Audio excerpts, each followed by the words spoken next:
Hiya, I found myself in a bit of a quandary recently because I've suddenly realised that I've started to repeat the sayings that my parents did when I was growing up. I can see how the world is changing before my very eyes, and I'm nonplussed when I hear about the latest events that people are attending these days. Let me give you some examples. Let's start off with school proms. Because when my kids were leaving school, they were just really beginning to start. My son James wasn't interested and would have nothing to do with it at all. A few years later, my other son Henry, well, he was into it. He loved the idea of it. All the flash suit, the sporty car and all the whole get up. He really enjoyed it. Now, when I was leaving school, as I walked out of those gates for the last time, I didn't even look back. I just wanted to get out into the world. I wasn't interested in having one last hurrah at school or anything. I just wanted to get out there and start. The next one's been around for ages, but it's Valentine's Day. Come on now, what a load of rubbish. It's just a money grab, isn't it? It's a bit of a guilt trip. You go and buy flowers, you buy chocolates, and that makes up for you misbehaving all the rest of the year. It's rubbish. Once upon a time, the idea of Valentine's Day was so that you sent a card to someone, you didn't put your name on it, and it was all a bit of excitement about who it was that fancied you. Personally, my opinion is that if you're in a relationship, you're supposed to show the person that you love them on a regular basis. Throughout the year, I'll buy her flowers, we'll go out on what they call a date night, and all that sort of stuff. We do that all the time. That's what being in a relationship is. We don't need Valentine's Day for that, do we? The next one that gets to me is a wedding list, or worse still, asking for money instead. Now, nowadays, if you look at a wedding list, you're told what people want, what brand, how much it is, and it's like asking for money. It's like putting the other person on a guilt trip.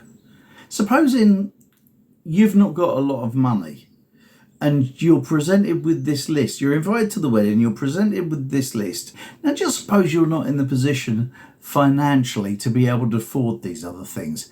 What a feeling that is when you get invited to it. I've got to be honest, in my day, when you got married, we were happy just to receive a gift. It didn't matter, we didn't care what it was. We were just happy that someone thought of us enough to send us a gift for our wedding day. As time's moved on, the newest one to me is a gender reveal party. I hadn't really heard of that, but now that I know what it is, it's a bit like opening your presents before Christmas Day, and then when the day comes itself, you know what you're getting. But these days, you need to have the gender reveal party, because when your baby shower comes along, I suppose you have to know the baby's sex so that your friends know what colour things to buy you. But you see, I'm from a different generation, and we didn't want to tempt fate that anything would happen to the baby before it was born. So we didn't tend to buy things beforehand. If we bought anything, I can remember buying white or yellow baby grows, so we had something to bring the baby home with. But that was all. And if someone bought us a present once we'd got the baby home, then we'd be just grateful for the gift. It seems to me these days, people want the presents before they get the baby. And the newest one I want to share with you, I saw on a website the other day. It had to have been thought up by a jeweller. I'm going to read this because this was what was actually on the website.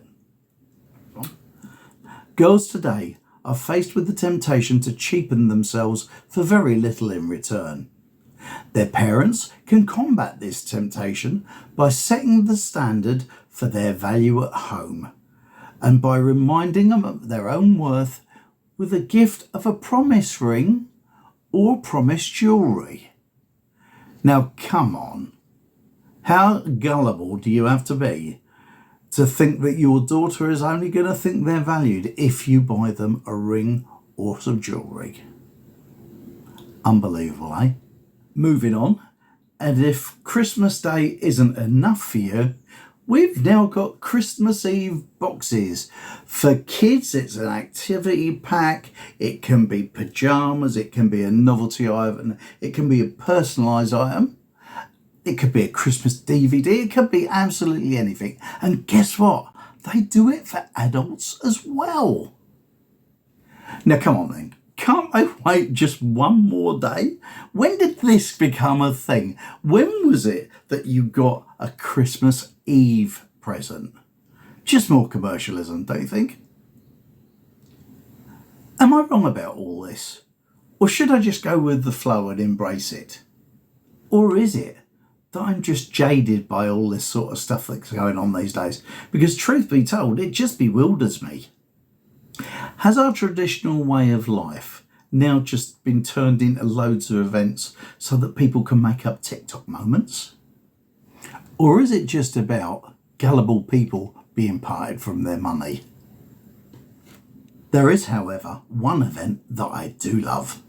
Black Friday in supermarkets. And the truth is, I absolutely adore watching loads of people fighting over giant screen tellies that they couldn't really afford in the first place. So what do you think I ought to do then? Should I embrace the change?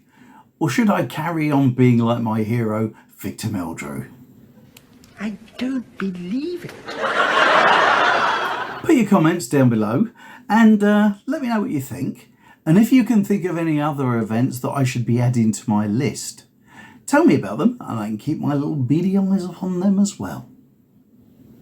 If you've enjoyed this video, please hit that like button, and I won't mind if you want to subscribe.